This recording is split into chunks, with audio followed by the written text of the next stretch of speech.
Hello, welcome to this very special edition of the Pace Report. I'm Brian Pace, reporting live from this year's 2016 Detroit Jazz Festival here in downtown Detroit. The Detroit Jazz Festival is the largest free jazz festival here in North America. Behind me, you're hearing the sounds of the legendary Grammy Award-winning composer and drummer Terry Lane Carrington. And later on, blessing this band stage is an icon as well as a gem to the jazz community. Mr. Kirk Lightsey, a native of Detroit, is coming back home playing with two other legendary natives, including Bob Hurst on bass as well as Louis Hayes on drums. Now, Mr. Lightsey has been in Paris for the last 15 years, but this gentleman has accompanied some of the most prolific and recorded with some of the most important names in the game, ranging from the great Dexter Gordon, Chet Baker, to Demita Joe, as well as O.C. Smith, just to name an endless few. Tonight I had a chance to sit down to talk about his origins here in Detroit, who exposed him to jazz, who some of his important role models were, as well as talk about his role as an accompanist. So sit back, relax, and enjoy the homecoming of Mr. Kirk Lightsey, featuring Mr. Bob Hurst on bass and the legendary Louis Hayes on drums.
welcome home. You know, one of the things that I always do when I produce segments and report on the Detroit Jazz Festival, I always like to produce a segment that really makes Detroit happy, and the homecoming of you and Louis Hayes and Bob Hurst, all Detroiters.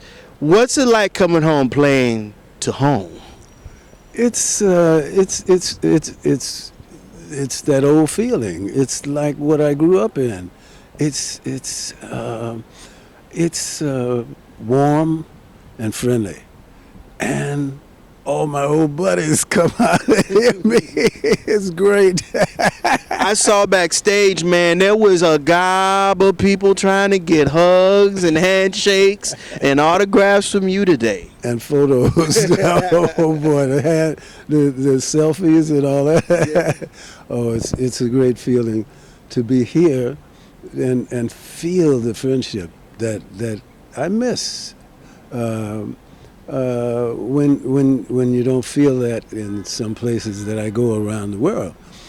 But I feel it when I come back to Detroit, because all my old buddies that are still around, that are still alive and that made it through, some of them are stuck here in Detroit because, well, they couldn't sell their property. They couldn't leave if they sold it, but there was no sales, and they're just stuck in Detroit. And I'm happy that they could last this long, and they're happy to be with me, that I could come back and share this with them. You know, I did some really, really deep investigating about your background, and I understand that one person in particular was very responsible for teaching you piano. It was Dr. Barry Harris's brother. No, it was Tommy Flanagan's brother. It was Tommy Flanagan's brother. Exactly. He was one of my first teachers. And the odd thing was that he was a pianist, of course, but when he went on the road, he sent me to Tommy's teacher, who was Barry Harris's teacher, who was Alice McLeod Coltrane's teacher, who was Ruth Watts' teacher, who was a great classical black woman in Detroit at that time, who ended up being my teacher, and we all shared the same teacher at the same time. And that was great. We used to play recitals together. Imagine me and Barry and Tommy and Alice and all of them. And I was the younger. Well, me and Alice were. We were about the same age. Alice McLeod Coltrane.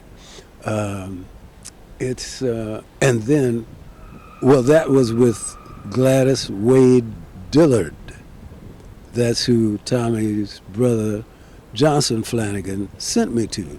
That was Tommy's teacher. Now, when you were studying piano, I'm pretty sure classical had to come into the mix to get some of the rudiments down, but how did you come into jazz? What was the first foray into Kirk Lightsey's mind or ears when you heard jazz and you knew that this was what you were going to play? Well, my parents had a great record collection of all the great music, the black music, the jazz music, the music of that time in the house, and we heard it all the time. They loved music, and there was a piano there. Always, when I was born, there was a piano there. So I was born banging on the piano, and I'm still banging on the piano. But Detroit was such a great place to grow up in the music, because it was an opulent city at the time because of the automobile industry.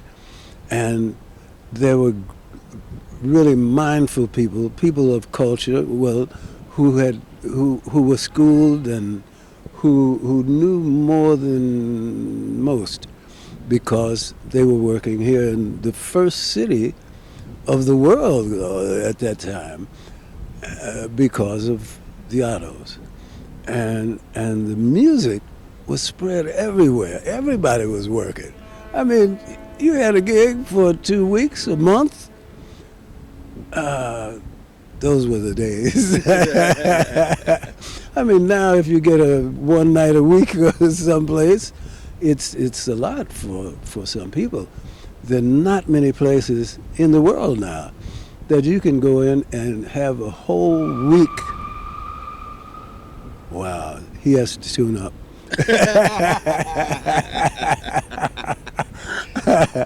That you could go in and have a whole week of playing with a group, learning your music, learning the spirit of the people in the group, and ending up a different group at the end of the week. And if you were really hitting at the end of that week, you might get another week. It just doesn't happen anymore. Only a few places in the world.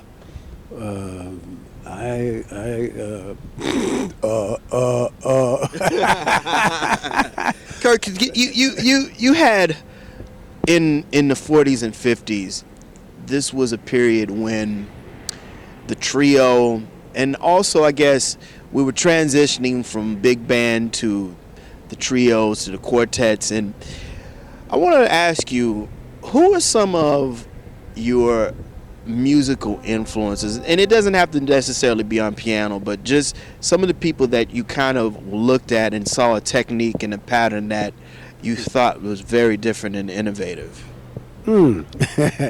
Art Tatum, Nat King Cole, George Shearing even, Count Basie, but the feeling of the band and the way he could tickle. I even saw Art Tatum live at Baker's Keyboard Lounge when I was very young.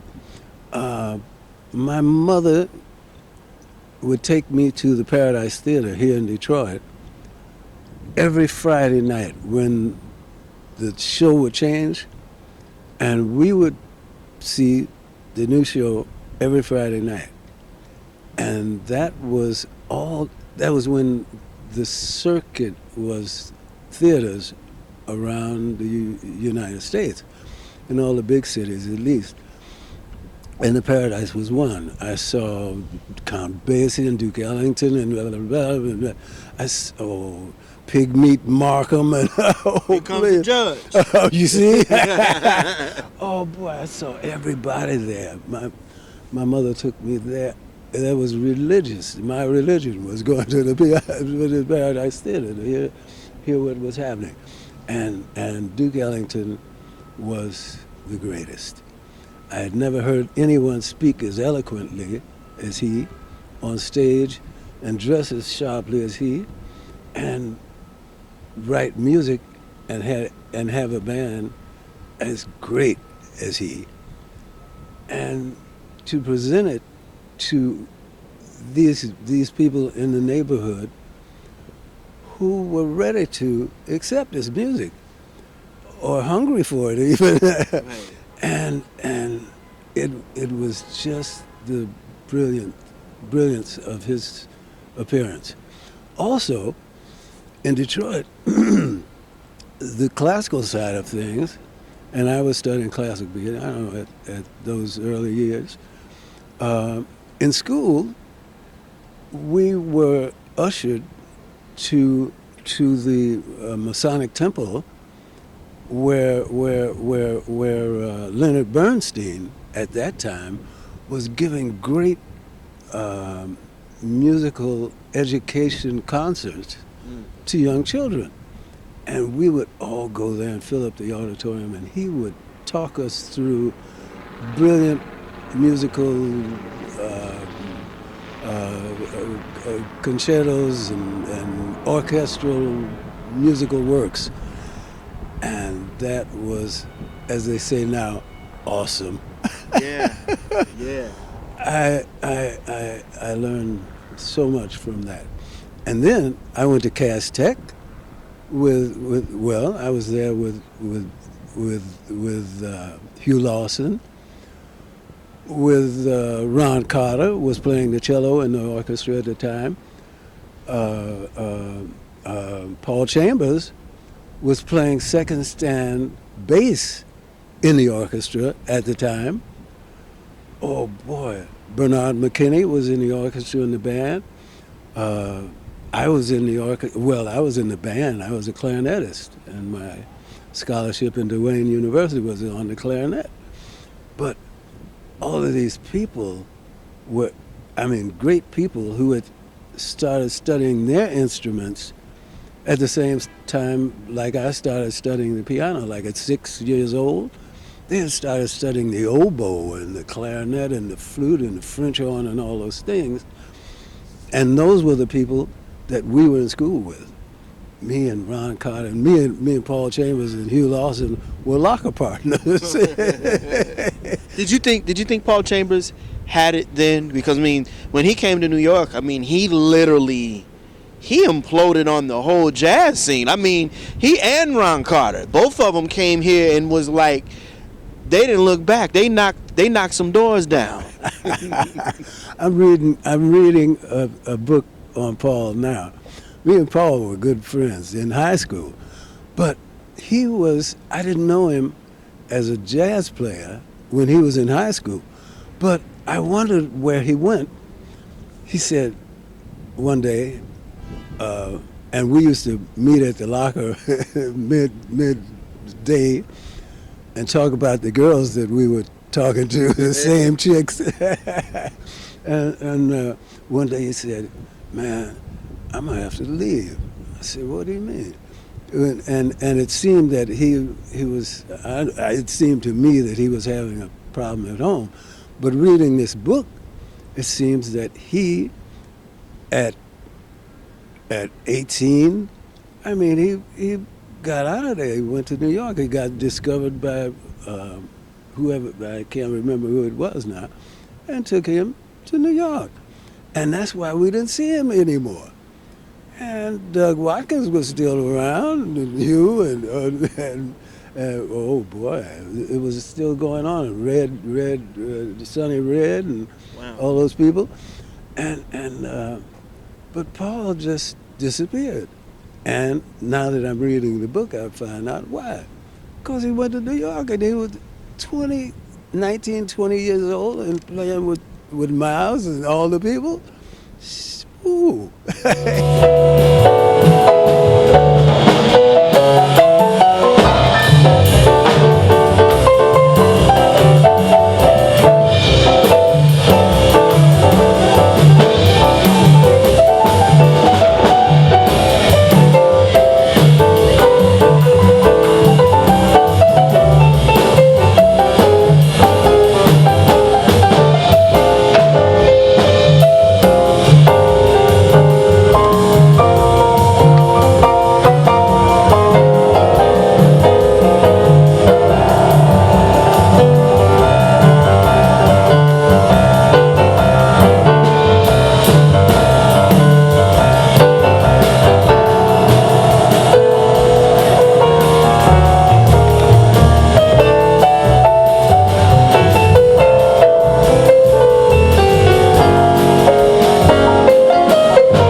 I have to ask you about why the Detroit piano players are very important, and how they got the rudiments to become what you guys have became. Hank Jones said it was in the water. Oh, I used to love watching him play. I'll be honest with you, Kirk. There were times where I would have a bad day, and he would play somewhere like Birdland, or he would play somewhere like wherever he would. When I found out he was playing, whether it be the Iridium, and the reason why Hank, in my opinion, I think is criminally underrated. He played the piano, and it was effortlessly for him. It's like you look at him. It's like, do you ever sweat when you play the piano? Hank was one of those interesting gentlemen that, and he really made Detroit proud, and he really did do a lot behind the scenes in New York too. I mean, even when he wasn't a leader, he had to do other things to supplement him being a musician in New York. Oh well, he was one of the first called pianists in the New York TV movies. Right. He even played with Marilyn Monroe when she sang "President's Happy Birthday, President." I mean, it was Hank Jones. He was first called in the studios, and actually that's where I met him on a Gene Kelly special. I was playing with Demeter Joe. And Demeter Joe was doing this as a guest on the Gene Kelly special, on his TV special. And I got there, and I was sitting at the I got there, and Hank Jones was sitting at the piano.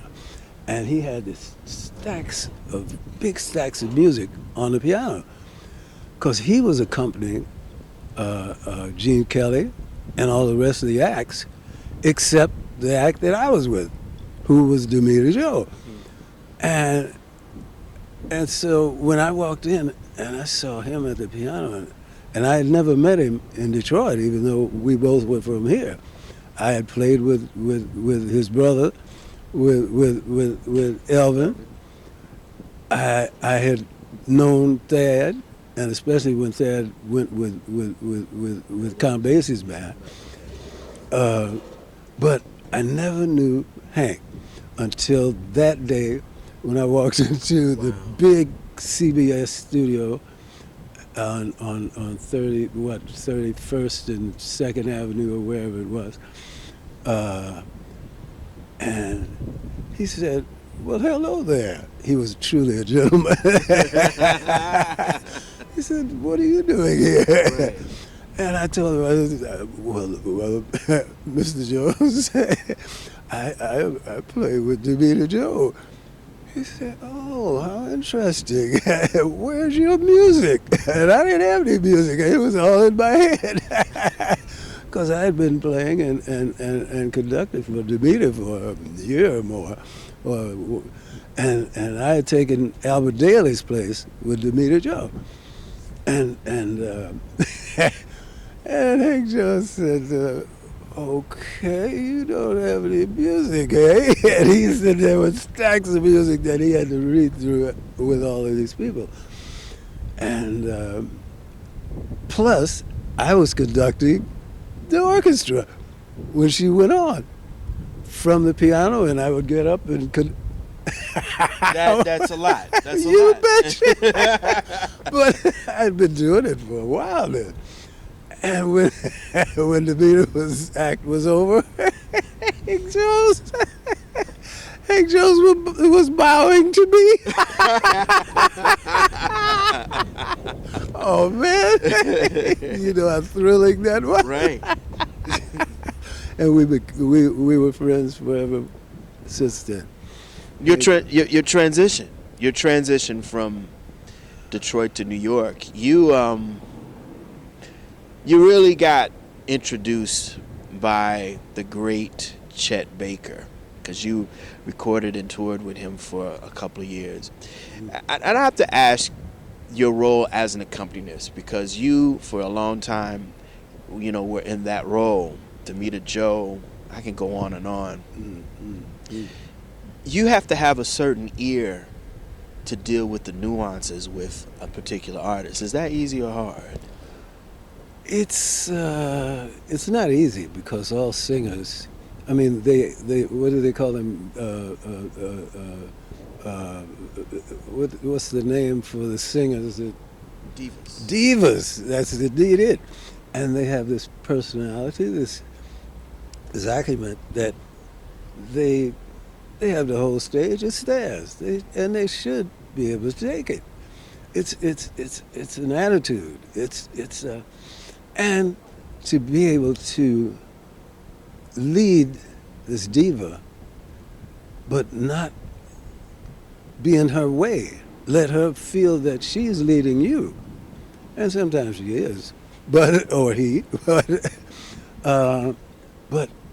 to just be in there enough that you can be out of there, or she feels or he feels that you're not overbearing. Gotta let them breathe. Yes, and let them discover, but you have to accompany them. You have to be the orchestra for them. And to lead them sometimes, you have to give them the note if if it's a difficult interval or something, and you make it comfortable for them. It's a training. And it's not an easy training, but you have to have been in an orchestral situation, I think. I was. And Ron was, and Paul was, and Hugh was, and people from here that I grew up with, and people who were great accompanists. Hank Jones, my goodness. I mean, he was first called in all the orchestras and musicals and all that.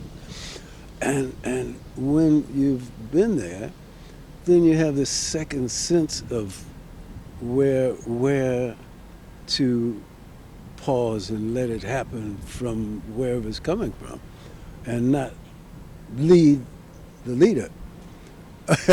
Not easy at all. For real, but it is easy when you know the person.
some of the easiest and some of the hardest people that you've had to write charts and accompany? And what were some of the things that they taught you in the midst of being thrown under fire, as what they call it? Oh, boy. Okay. Let's see. Alberta Adams. She was a singer personified in Detroit. Blues, she could take you anywhere. Alberta Adams was one of my first teachers, and she was easy, because she would tell you her key, and she would tell you what you needed to do for her, and she wouldn't bug you. She wouldn't turn around and look at you like you were a horrible criminal when when you missed a note for her or something. And she made it easy. We had a brilliant time. Me and Alberta Adams in the Frolic Show Bar, and it used to be on John R. Betty Bebop Carter. She was in there. We played together. And oh, how many singers? How about Little Willie John? I played One with of the most criminally underrated soul vocalists of his generation. You know, it's funny you say that, and I didn't know that you accompanied him. Ooh. But his vocal range, for that little guy to have that kind of a range, Sleep, Talk to Me, Cottage for Sale. Yeah. That Cottage for Sale, I think he owned that record. Well, oh boy, how about the one he wrote? They took it. They took it. Fever, please. I mean, we oh boy, me and Willie John. I mean, we were on a tour, and it was the Idlewild Review. You know Idlewild, which was a. That's where all people of color. That was our resort. We would go up there, and that was what went down. That was fast. Joe Louis, Dinah Washington, Jackie Wilson, everybody, people of color who were the who of who's. They went up to Idlewild, Michigan. Idlewild, Michigan. We would go up there. Me and Albert Aarons, Joe Henderson, Beans Bowles, Clarence Sherrill. The drummer Joe. I can't think of his name now, but we would do that. Oh, Idlewild was our favorite place. We'd go up there for 3 months and play with all the singers and all the acts that would come through. Who was it that she's... anyway, D. Boy, I can't think of that. But the singers that made it easy, those were some that I named. But then I went with Demita Joe after I told you I followed one of my buddy pianists, and she made it really easy because she had good writers and she had good feeling, and she just knew what she was taught by. It was a group that she came out of, Demita Joe, and it was a group out of Florida somewhere. Anyway, they taught her, and she taught me. I mean, more than I had learned before that. Well, I went with O.C. Smith, and that was fun. Little green apples. You bet you did. It don't rain in Indianapolis in the summertime. You dig? I'm from Indianapolis. Oh boy. And I was with him for 5 years. And I was conducting, and we went everywhere. We went all over the world. And Demita Joe too. She took me to Japan for the first time. I've been around the world with music many times. But singers are very special. There's so many. I can't remember all their names right now. But it took you to deal with, and arranging is not an easy feat either. Arranging and conducting is not an easy feat. Well, I wasn't a real arranger. That was never a specialty of mine. I could sweeten it up. I could tone it down. I could change parts and all that, copy and all that. But the real arrangers at that time were arranging for movies in Hollywood and the shows in New York, and they were really special. I mean, Benny Golson was one of those. And boy, oh boy. Benny's still cranking out those compositions at his age. I don't know where he gets that energy, but he it's interesting you say that, because Benny Golson formed a jazz tet with Art Farmer, and I think McCoy, that was McCoy part of the jazz tet, right? McCoy Tyner. Yeah. Oh boy, and I met them. Wow, when they first started in Chicago, because I was there with, I don't know who I was there with me and Benny. Oh boy, I can't even remember now. But and Terry Thornton, I was there with her, and boy, oh boy.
Tell me about Dexter Gordon. Dexter Gordon, I think everybody really, when it comes to Kirk Lightsey, they'll always remember you for Dexter Gordon and Chet Baker. And Dexter's a very special guy to the idiom because he he was in his own lane musically as a soloist, but as well as a friend to the community of jazz.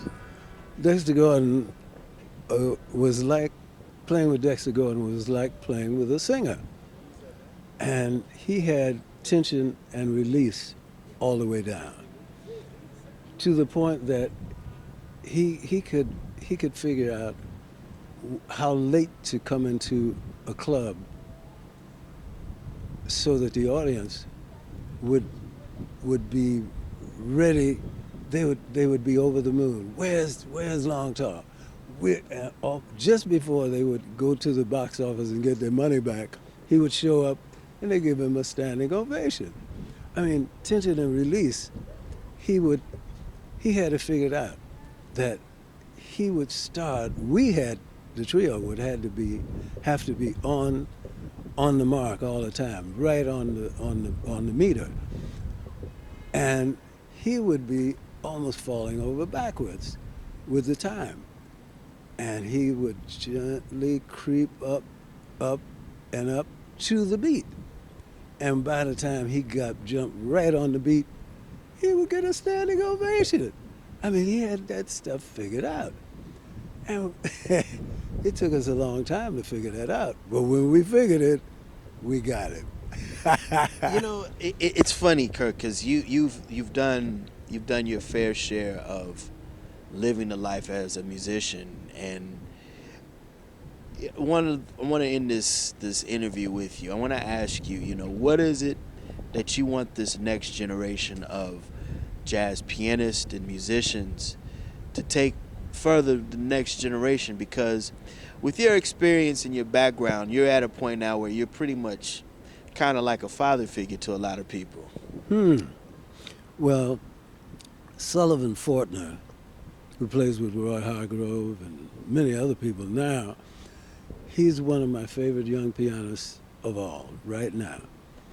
And he has this magical feeling and this inner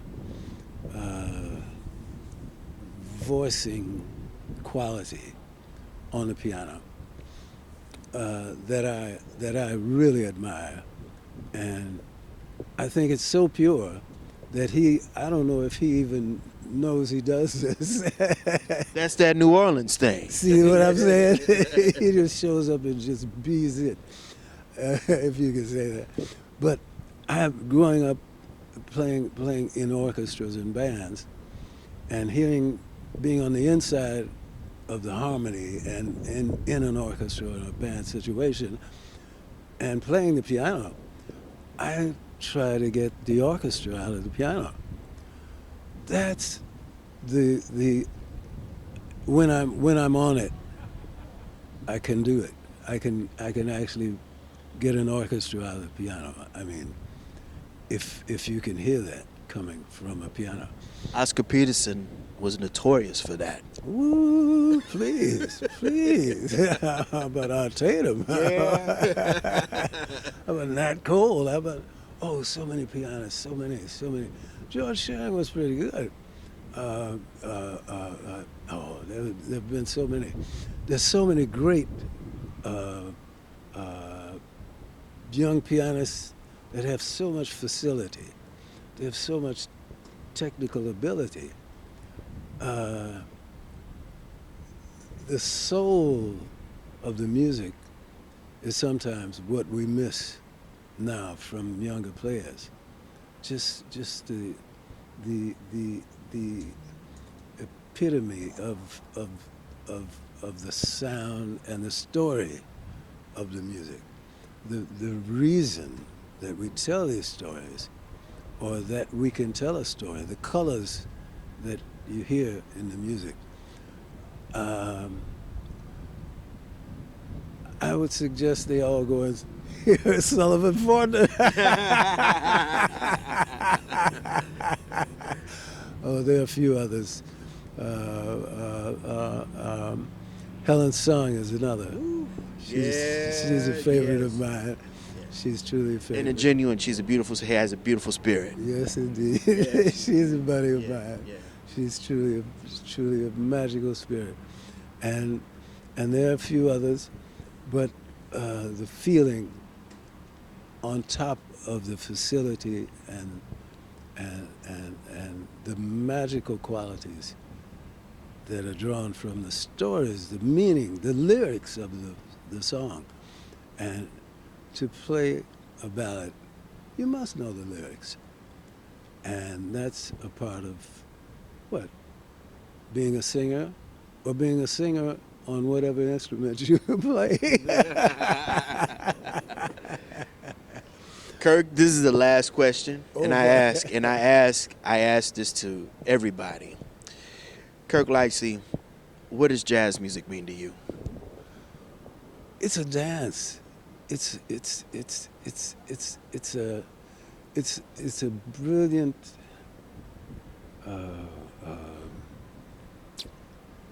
it's a dance. It's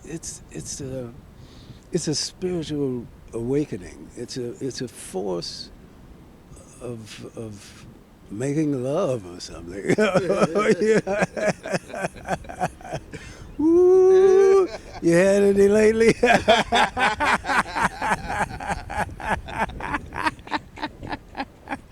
Oh, that's jazz for me. Boy, oh boy. That's the spirit of our depth and our perception and our meaning with other people. Our meaning for communicating. It's, well, we've been trying to save the world with music for years. I don't know if we've done a very good job, but we're still on the case. That'll do it again for this very special edition of the Pace Report. I'm Brian Pace, reporting live here at this year's 2016 Detroit Jazz Festival here in downtown Detroit.